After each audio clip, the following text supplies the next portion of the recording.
Welcome to Top 30. I'm Kristen Smith. And I'm Richard Bacon, and here are your top 30 stories in 30 minutes. Your new smart TV may have an amazing picture, great sound, and be able to stream all the latest shows, but it also could be vulnerable to getting hacked. Consumer Reports tested some of the most popular TV brands and found that Samsung and TCL's branded Roku TV failed a basic security test. That means people could remotely gain access to your TV and stream objectionable content, install unwanted apps, or change the channel. Researchers from Consumer Reports called the poor security frightening and said hackers could harass and frighten someone because basic security practices were not being followed. Samsung told Consumer Reports they are evaluating the issue, while Roku wrote a blog titled "Consumer Reports Got It Wrong" and denied any security flaw.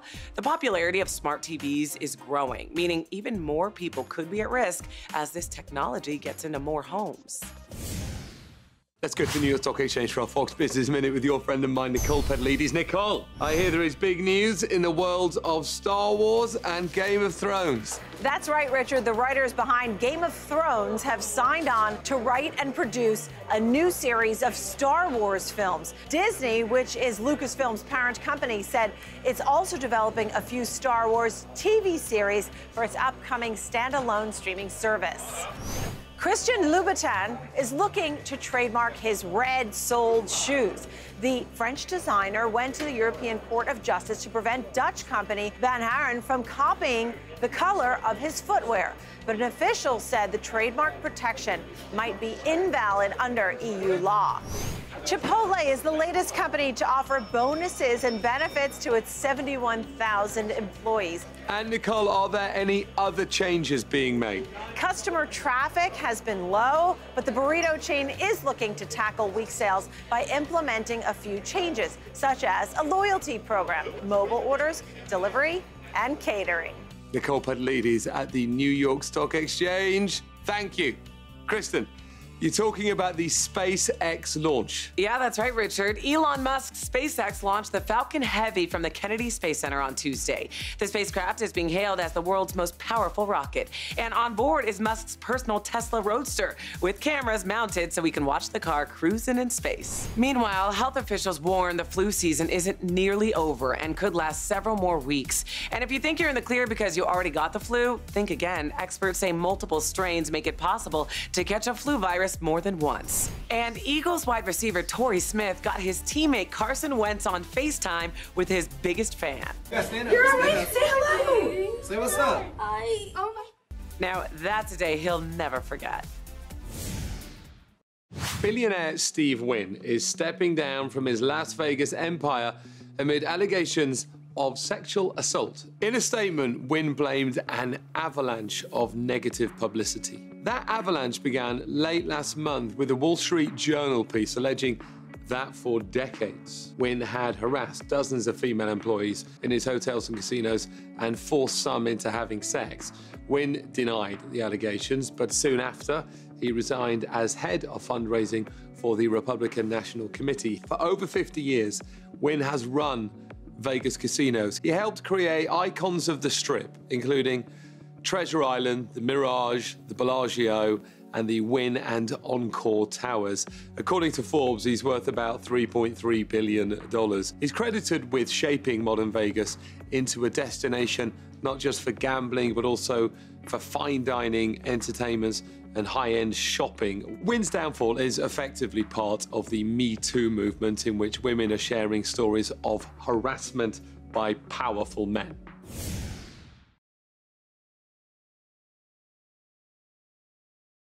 Loud noises you hear every day could be hurting your health.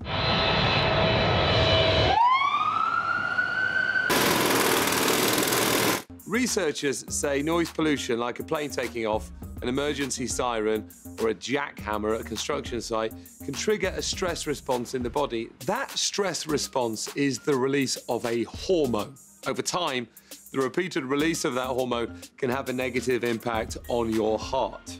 That includes increased cholesterol, blood pressure, and heart rate. Doctors say the takeaway from this study is not that loud noises cause heart problems, but that they can increase the risk of heart disease. Time now for this week's Page 6 Fix. Senior reporter Carlos Greer joins us now. Carlos, what's going on? Well, Kristen, the Eagles weren't the only ones flying high this weekend. J-Rod celebrated their one-year anniversary while in town for Sunday's big game. The pair was spotted at Manny's Steakhouse in Minneapolis with all 4 kids present. Lopez also performed at a Super Saturday Night concert where she told A-Rod in the crowd, "We've been together 1 year today. I don't want to get all mushy or anything, but baby, this song's for you. I love you." And while one diva is celebrating, another one is canceling tour dates. Lady Gaga announced that she has to cancel her remaining European tour dates for the Joanne World Tour due to severe pain. We wish her a speedy recovery. And is a Spice Girls tour in the works? Rumors were sparked once again when Jerry Halliwell posted a picture of the girls together. Word is that Meghan Markle is a huge fan, and Jerry wants the Spice Girls to launch their comeback at the royal wedding. And that's this week's Page 6 Fix. See you next time. Thanks, Carlos. For more news and gossip, watch Page 6 TV weekdays. Check your local listings. This month, Macys will begin selling a line of clothing that's specifically designed for Muslim women.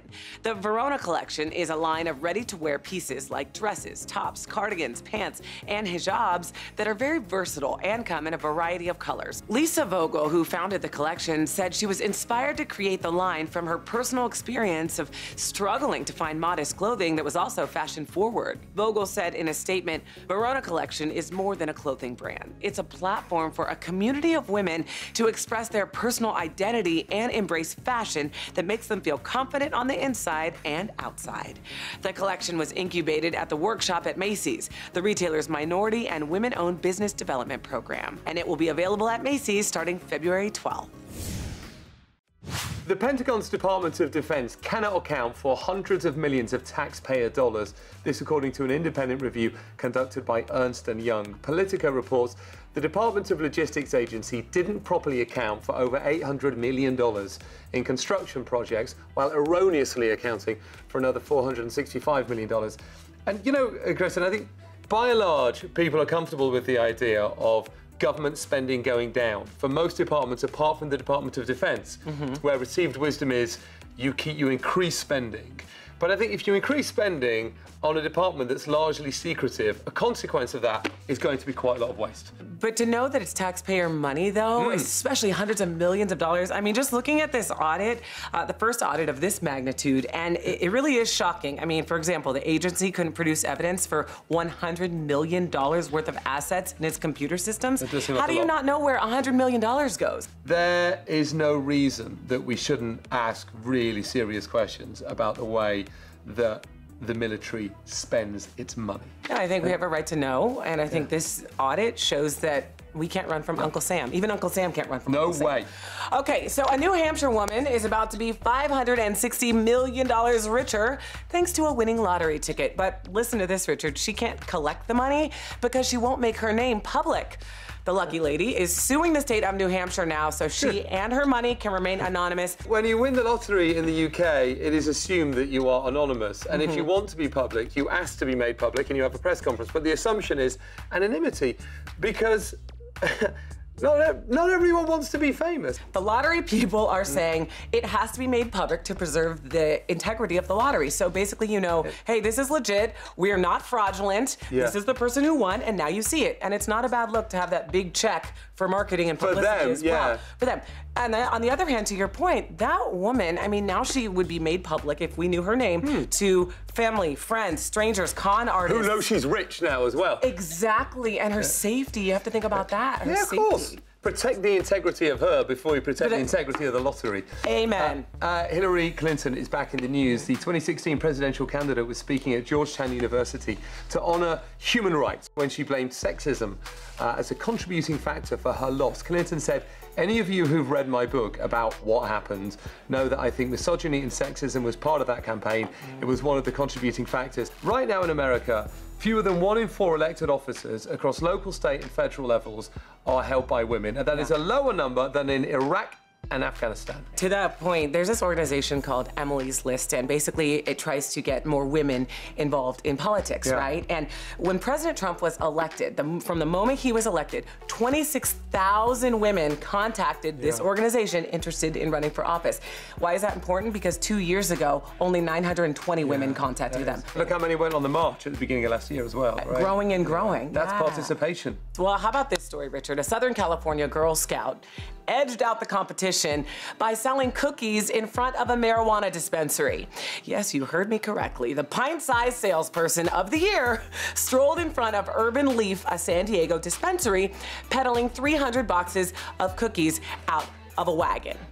Well, so they have the munchies. She knows these people probably gonna have the munchies. Yeah. I have the solution. I've got Thin Mints. I've got the caramel ones. Yeah. And she made a killing. Yeah, she did. Yeah, as you said that was a lot of sales. All this represents is ingenuity. First class, brilliant ingenuity. And if it was up to me, I'd give her a special pat commemorating and celebrating her brilliance. Well, I don't think I'm alone. I just cannot say no to a box of Thin Mints. None of us can. Top 30 will be back in 60 seconds.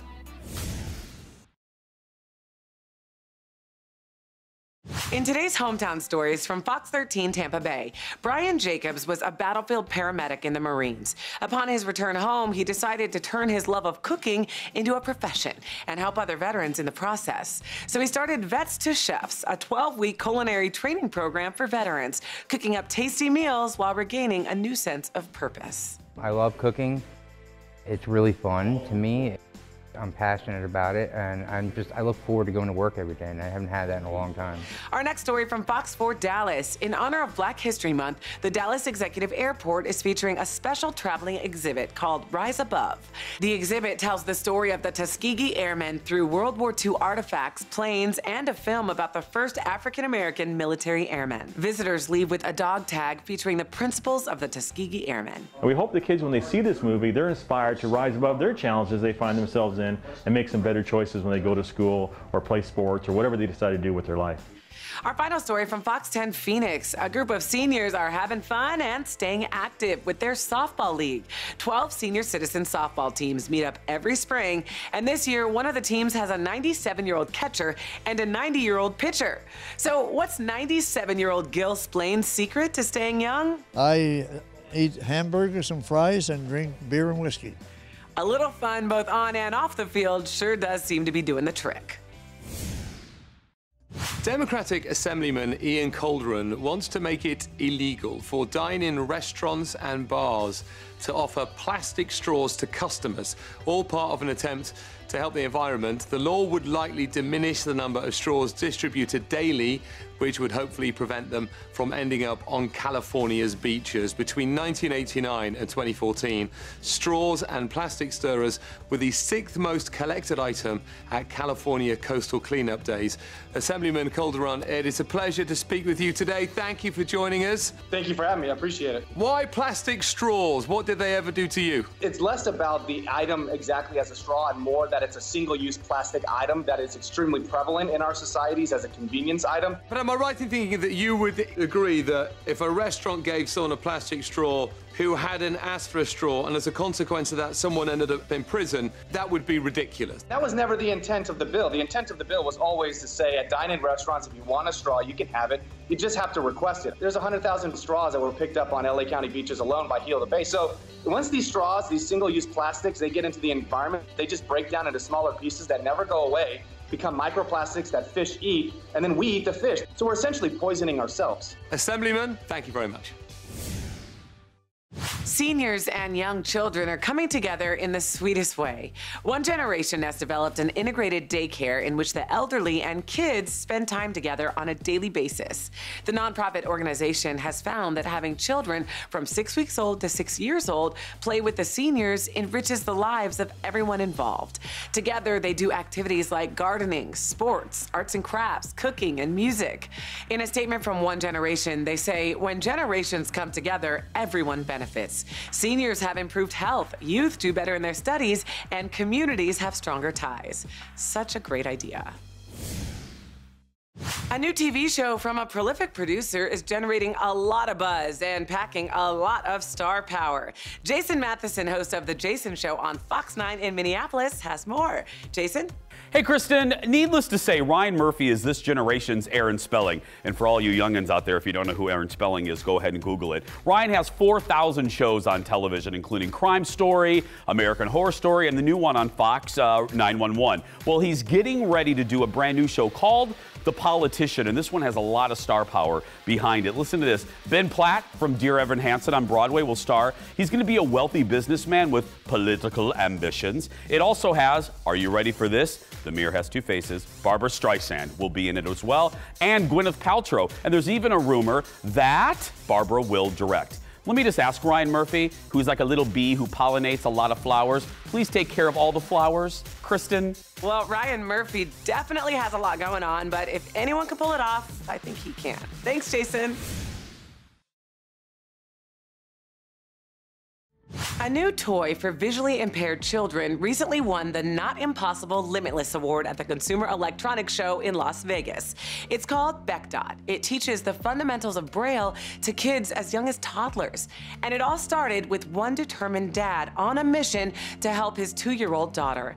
Beck Dot's inventor, Jake LaCourse, his wife Beth, and their adorable daughter Rebecca join us now. You guys, thank you so much for your time. Can you tell us a little bit about how this started? Tell us Rebecca's story. So Rebecca was born 2016, January. She was born profoundly deaf. And then we found out 8 months later that it wasn't just deafness, that she had Usher syndrome, type 1B, which would also cause her to lose her vision in the not too distant future.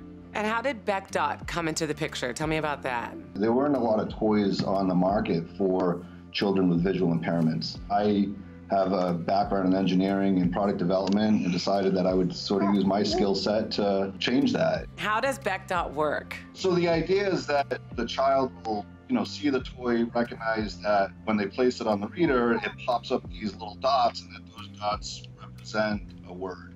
Well, I have a feeling that everyone is going to get behind this. It's incredible. Thank you so much for sharing your story, Jake, Beth, and sweet Rebecca. We wish you the best of luck. Thanks. Thank you. Thank you. Bye-bye. A new study says dim lighting may actually harm your brain. Researchers at Michigan State University found that rats that spent time in dim lighting suffered diminished brain function. After a month, the animals lost about 30% of their capacity of the hippocampus. It's the part of the brain associated with learning and memory. They had a harder time performing a test they'd have been able to do previously. The study's authors believe the same thing could be true for us humans. Lower light leads to a shortage of a protein responsible for making connections between parts of the brain. One of the study's authors said, since there are fewer connections being made, this results in diminished learning and memory performance. In other words, dim lights are producing dim wits. I personally dim every single light in my house in the evening. Am I dim? There has never been a better time to look for a job in Canada than right now. Unemployment is down to 5.7%, and according to research by the HR giant Randstad, these are the 10 most sought-after jobs in the country. General labourers are in high demand, mostly in logistics and manufacturing. It's usually contract work starting between $15.90 and $18.39 an hour. Among the top 5 jobs are sales representatives, accountants, engineering project managers, and business analysts, which range from about $52,000 to $92,000 annually. The range of jobs needed is broad, with customer service reps, IT project managers, account managers, software engineers, and forklift operators rounding out the top 10 jobs. With all the talk of robots taking over jobs, the skilled trades are still a safe bet right now. National Geographic's Life Below Zero profiles people who live off the grid in Alaska. For these people, planning ahead can be the difference between life and death. And this week, one of these survivalists sets his sights on obtaining an obscure fungus. Here is a preview in this week's Nat Geo Minute. You can see it throughout the forest, little black fungus that grow on the trees. Siberian people call it the gift from God, and it's an amazing antioxidant source, and drink that for tea twice a day and keeps you really healthy and strong. I got some climbing spikes in my bag here and a rope so I can get up and start getting these. A lot of the good chagas that grow, you can't really reach off the ground. Some of them are easy pickings, but for the good ones, you got to be able to get up the tree. Check out Life Below Zero, Thursdays at 8, 7 Central on Nat Geo. Kristen, what is coming up on the next show? Well, Richard, we're talking about having your identity stolen. Identity theft has hit a new high. We'll tell you what you can do. Plus, a new survey tells you exactly how much debt can be a dating deal breaker. And you won't believe what this man looks like after changing his life and losing almost 500 pounds. We're live on Facebook every day. Visit Top 30 TV at 12:30 Eastern and 9:30 Pacific for more of the day's top stories. We'll see you next time right here on Top 30.